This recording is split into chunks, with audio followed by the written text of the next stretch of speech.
Welcome in linearock for the first time to Robben. Hi, Robben. Thank you. Nice to be here. You are here in Italy in this month, yesterday in Milan, this evening in Torino, and after probably in other town here. Every day. Every day in Italy for the clinics.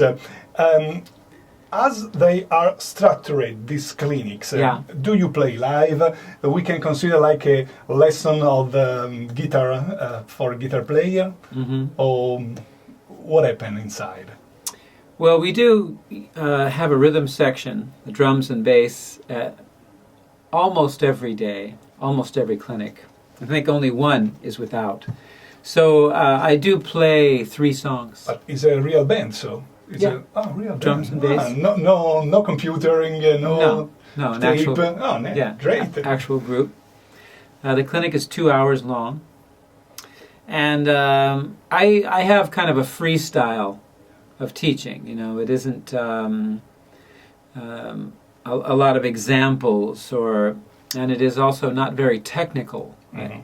We talk about these things, but you know, I always like to encourage people to look beyond the technical aspects of music and really try to connect with, you know, what is most important in music, which is a sense of expression, you know, and connecting with your feelings and expressing your feelings, you know, which is art.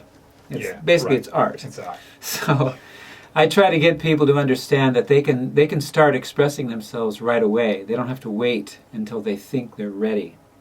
So that's the main thrust of the clinic. Okay. These clinics are aimed at guitarists already experienced, or even those who are just beginning to learn how to play guitar for the first time?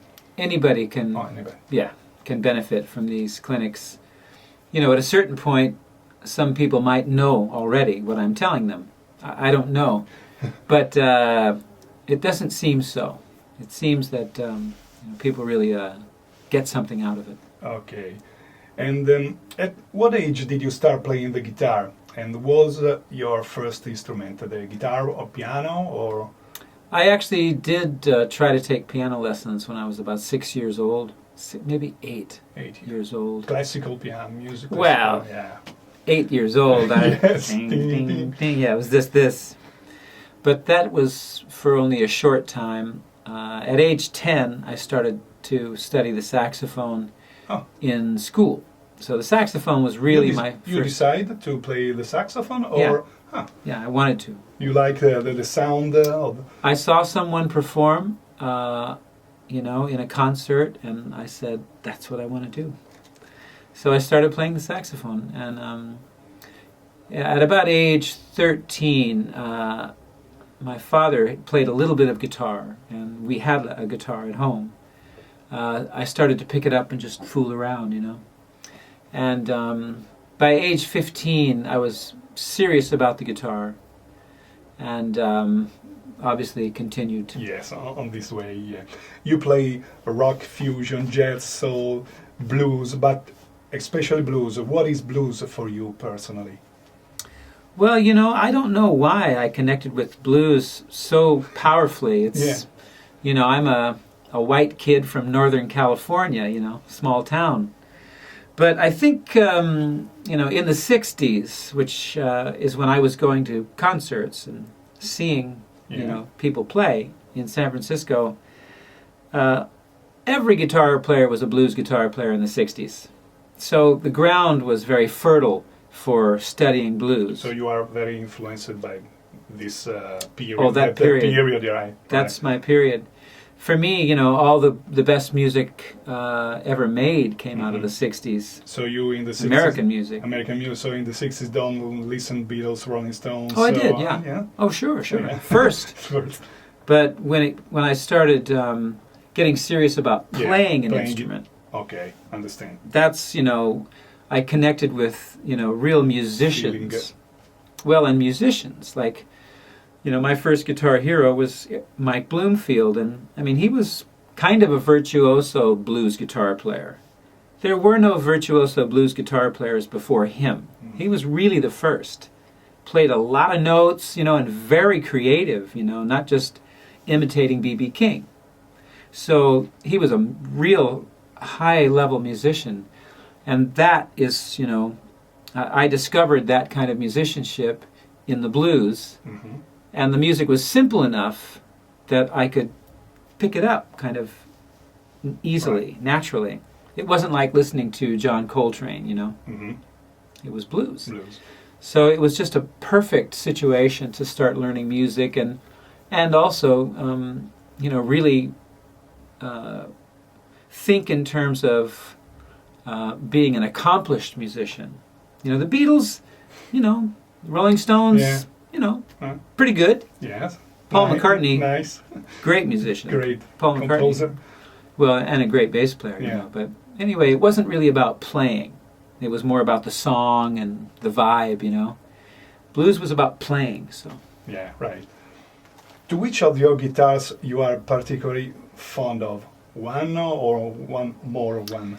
Well, I have a 1960 Telecaster that Whoa. has been just my closest friend. Yeah. Always ready to go, good for all kinds of music, fantastic. Fantastic. But I have recently acquired several really good vintage guitars that I like very much. So I'm really kind of in guitar heaven right now. I have a 64 SG that I really like. I have a 68 Les Paul with mini humbuckers that I really like. I have a 335, 66, fantastic.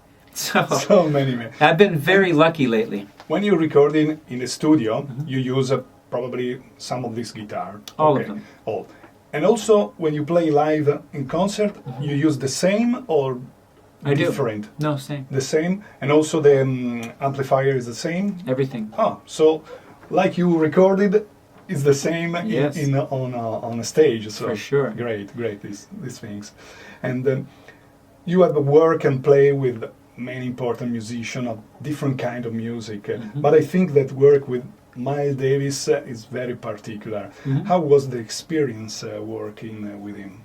Well, I had a great time, a great experience with him. He was the kind of person who he was a very challenging person. Like literally, he would kind of mess with you. Like kind of poke you to get a reaction. Oh. Say things to you. It's like to get a reaction. Yeah.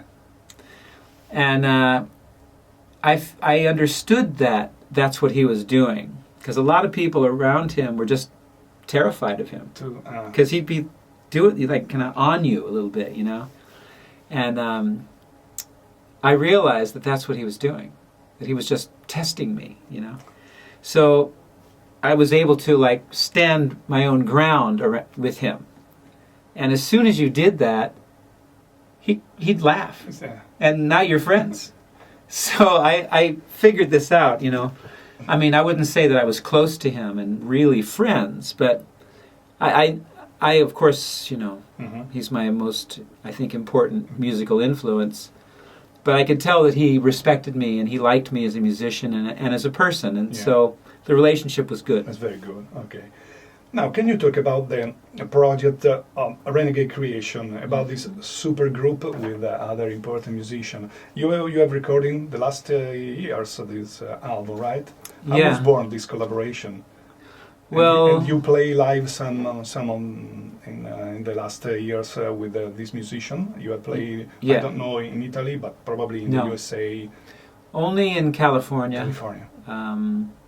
We are going to the East Coast for just 3 or 4 shows in April. But the band is Jimmy Haslip from the Yellow Jackets, Mike Landau, great guitarist, Gary Novak, the drummer, and Gary and I have played together off and on for 15 years now. Everybody has played together, different situations. So this came together because Jimmy Haslip was approached by Mike Varney from Shrapnel Records. Very famous for heavy metal guitar That's player right. in the 80s. Yeah. I have many collections of that album. I know. Well, Mike approached Jimmy Haslip he said, how about we put together a trio of you, like, and two other guys, like a great drummer, a great guitar player that you would like to play with, like Vinnie Colaiuta, Robben Ford, something like this. And Jimmy said, how about Vinnie Colaiuta, Robben Ford? Yeah.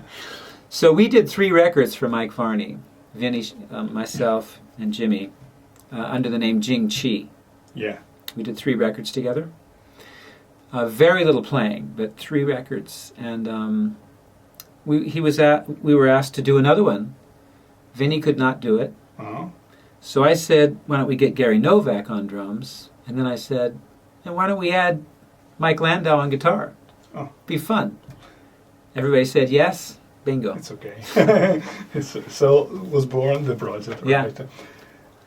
Your last album, Soul on 10, was your last solo album. Mm-hmm. Go out in 2009, right? Yeah. 2 years ago. Mm-hmm. Great live album. Thanks. With 2 songs recorded in studio, right? Yeah. Now, have you in mind to working on a new album? Have you writing songs and now are in standby? Probably you will use, I don't know, if this year you enter in the studio, I don't know what. Well, actually, the singer Mike McDonald? Mm-hmm. Michael McDonald. Mike McDonald, Doobie Brothers. Doobie Brothers, yeah, etc. And solo album, right? Yeah. So I've known Michael since 1985. I played on his first solo record and did his first tour. So we've been friends, acquaintances really, for many years. And he and I now are writing songs and recording.